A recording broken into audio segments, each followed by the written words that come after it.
በጥቂት ሰዓታት ውስጥ ጤነኛ የሚመስለውን ከብት ሊገድል የሚችል እንዲሁም በአፈር ውስጥ ለበርካታ ዓመታት ተደብቆ የሚቆይና ወደ ሰው የሚተላለፍ አስፈሪ በሽታ ምን እንደሆነ ገምታችሁ ታውቃላችሁ? እንግዲህ አሁንስ ዛሬ ስለ አባሰንጋ ወይም አንትራክስ ማወቅ ያለብን ወሳኝ መረጃዎችን ይዤላችሁ ቀርቤያለሁ።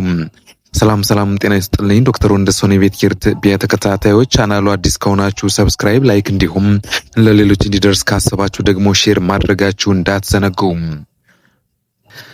የበሽታው አመጣጥና መንስኤውን በምንመለከትበት ሰዓት እንግዲህ ክብራትና ክብራር አንትራክስ ባሲለስ አንትራክስ በሚባል ባክቴሪያ አማካኝነት የሚመጣ በሽታ ነው። ይህ ባክቴሪያ ሁለት አይነት የህይወት ዑደትም አለው ወይም ላይፍ ሳይክል አለው ማለት ነው። የመጀመሪያው ላይፍ ሳይክል የሚሆነው ምንድነው? በሰውነት ውስጥ ያ ማለት በህያው እንስሳ ወይም ሰው ደም ውስጥ በፍጥነት የማባዛት መርዛማ ንጥረ ነገሮችን ወይም ቶክሲንም ያመነጫል ማለት ነው። ሁለተኛው ወይም ሌላኛው የሚሆነው ደግሞ ላይፍ ሳይክል ምንድነው? ከሰውነት ውጭ ወይም ስፖር የምንለው ነው። ባክቴሪያው ከአየር ጋር ሲገናኝ በጣም ጠንካራ በሆነ ሽፋን ራሱንም ይከባል ማለት ነው። በዚህ ሁኔታ በአፈር ውስጥ በቆዳ ወይም በሱፍ ላይ ለ50 ዓመታትን ያክል ከዚህም በላይ ህይወት መቆየት ይችላል። እንግዲህ ክብራትና ክብሩን ኢማጂን አድርጉ። ለ50 ዓመታት ያህል እና ከዛም በላይ ይቆያል ማለት ነው።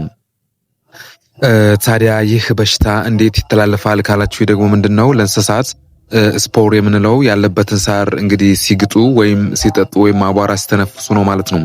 ያ ማለት ከብቶቻችን ሜዳ ላይ በምንለቅበት ሰዓት ላይ ሳሮችን ሲግጡ ውሃ ሲጠጡ እንግዲህ ካፈሩ ጋር 50 ከዛም በላይ ዓመታት ሊቆይ ስለሚችል በተለይ ደረቃማ አካባቢ ላይ አቧራው ሲሆን አብሮ የመግባት እድሉ ከፍተኛ ነው ማለት ነው።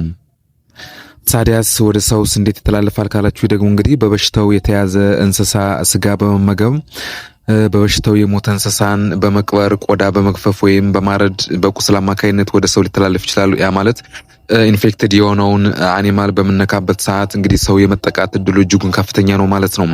ሌላኛው ደግሞ የባክቴሪያውን ስፖር ወደ ሳምባ በመተንፈስም ይህም ዋነኛውና ትልቁ የመተላለፊያ መንገድ ነው ማለት ነው ወደ ሰው። እንግዲህ ታዲያ የበሽታ ከተዛመተ በኋላ ምልክቶቹ ምን ሊሆን ይችላሉ ካልን ዋና ዋና ምልክቶችን ስንመለከት የመጀመሪያው በእንስሳት ላይ ይህ ድንገተኛ ሞት ነው። እንግዲህ እንስሳት ላይ የሚታየው ብዙውን ጊዜ ምንም ምልክት ሳይታይ አብዛኛው ጊዜ ህይወታቸውን አጥተው ወይም ወድቀው ሙተው ልናገኛቸው እንችላለን ማለት ነው። ሌላው እንግዲህ ዋነኛው ደግሞ ክሊኒካል ሳይን ሊሆን የሚችለው ምንድነው? ከአፍንጫና ከፊንጢጣ እንግዲህ የማይረጋ ጥቁር ደም መፍሰስ ማለት ነው። አንኮአጉሌትድ የሆነ ብለድ ፍሎ ሲያደርግ እነዚህ በኦፊሶቹ ካየን ይህ በትክክለኛ አንትራክስ ወይም አባሰንጋ መሆኑን በትክክል ገምታችኋል ወይም አልተሳሳታችሁም ማለት ነው። ሌላኛው ከፍተኛ ትኩሳትና እንግዲህ የምግብ ፍላጎት መቀነስ ነው ማለት ነው። ምንም አይነት አፒታይት አይኖራቸውም። እንግዲህ ሰውነት በፍጥነት ማበጥ ነው። አብዛኛው ጊዜ ሰውነታቸው ቶሎ ሷሉ ሆኖ ልናየው እንችላለን ማለት ነው። በሌላ በኩል ደግሞ ሰዎች ላይስ ምን አይነት ምልክት ይታያል ካላችሁ በቆዳ ላይ ነው ይህ የሚሆነው። ህመም የሌለው ነገር ግን ምንድነው የሚያሳክክና ማሉ ላይ ጥቁር የሆነ ቁስል መውጣት ነው ማለት ነው። ይህ ሰዎች ላይ አብዛኛው ጊዜ እንግዲህ በአንትራክስ ወይም በአባሰንጋ የተጠቃ ሰው እንደዛ አይነት ምልክት ሊታይበት ይችላል ማለት ነው። በሌላ በኩል ደግሞ ምንድነው በምግብ መፍጫ ስርዓት ያ ማለት ከባድ የሆድ ህመም፣ ትውከትና ተቅማጥ ሊያስከትልበት ይችላል ማለት ነው። ሌላኛው በሳምባ ላይ እንግዲህ የመተንፈስ ችግርና ከፍተኛ የሆነ ትኩሳት ይታይበታል ማለት ነው። ታዲያ ክብራትና ክብራን እንደዚህ አይነት ምልክቶችን ካየን ይህን በሽታ እንዴት እንከላከለው ካላችሁኝ የመከላከያ መንገዶችም አሉት ማለት ነው። ይህ በሽታ አንዴ ከያዘ ለማከም አስቸጋሪ ስለሆነ መከላከል ላይ ማተኮር አስፈላጊ ነው ማለት ነው። ያ ማለት ፕሪቬንቲሽን ላይ ነው። እንግዲህ ማተኮር ያለብን ጉዳይ ላይ ምንድነው? ክትባት ነው። እንስሳቱ እንግዲህ በየአመቱ አንድ ጊዜ መከተብ በጣም ውጤታማ መንገድ ሆኖ እናገኘዋለን ማለት ነው። ጥንቃቄ ማድረግ ያለብን ምንድነው? በአባሰንጋ የሞቱ ወይም በአንትራክስ የሞተ እንስሳ ፈጽሞ አለማረድና ቆዳውን አለመግፈፍ እጅጉን ይመከራል ማለት ነው።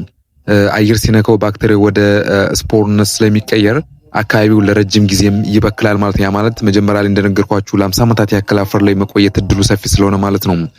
እንግዲህ ስናስወግድ እንዴት ነው ማድረግ ያለብን? የሞተውን እንስሳ ባለበት ጥልቅ ጉድጓድ ውስጥ በኖራ ወይም ላይም አፍኖ መቅበር ወይም ማቃጠል ነው። በርናውት ማድረግ ነው እንግዲህ የሚሻለው ማለት ነው። ምክንያቱም እንደተባለው ለ50 ዓመታት ያክል የሚቆይ ከሆነ በዚህ በሽታ የተጠቃ እንስሳ ማቃጠል ነው ማለት ነው ተገቢ የሚሆነው።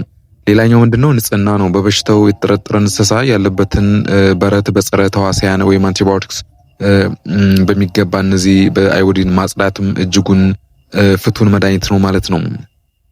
እንግዲህ በመጨረሻ እንግዲህ ማሳሰባችሁ የምወደው ምንድነው በአካባቢያችሁ እንስሳት ላይ ድንገተኛ ሞትና ደም መፍሰስ ካያችሁ እንግዲህ በአቅራቢያ ላይ የሚገኝ እንግዲህ የእንስሳት ሐኪም ወይም ባለሙያ ወይም ከዛም አልፎ ደግሞ የጤና ተቋም በአስቸኳይ ሪፖርት ማድረግ እንግዲህ በሽታውን መግታት ይቻላል ማለት ነው። ክብራትና ክብራን እንግዲህ የዛሬ መረጃችን ይህ ይመስላል። እንግዲህ መረጃው ጠቃሚ ሆኖ ካገኛችሁ ሰብስክራይብ፣ ላይክ፣ ሼር ማድረጋችሁ እንዳትዘነጉ። በሌላ ቪዲዮ እስከማገኛችሁ ቸር ሰንብቱ።